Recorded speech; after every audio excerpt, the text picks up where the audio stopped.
നമ്മൾ കിടന്നുറങ്ങുമ്പോൾ ഭൂമിയായിട്ടൊരു ബന്ധമില്ല. മനുഷ്യ ശരീരം 9 മിനിറ്റ് കഴിഞ്ഞാൽ അശുദ്ധിയാവും.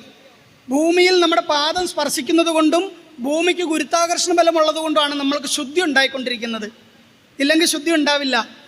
ഈ കൈയും ഈ കാലും തമ്മിൽ മുട്ടാതെ ഇങ്ങനെ കിടന്നാൽ നമ്മൾ പരാലിസായി ഇപ്പോൾ ഒരിക്കലും എണീറ്റ് നടക്കാൻ പറ്റില്ല.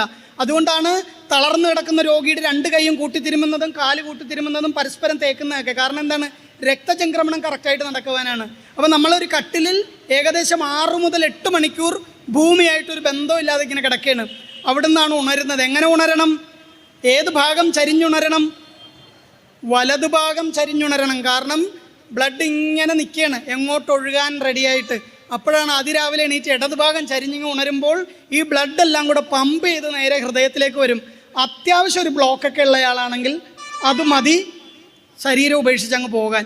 ഇപ്പോൾ നമ്മുടെ പൂർവികർ എത്ര സയൻറ്റിഫിക്കായിട്ടാണ് ഓരോന്ന് എഴുതി വെച്ചിരിക്കുക. ഉണരുമ്പോൾ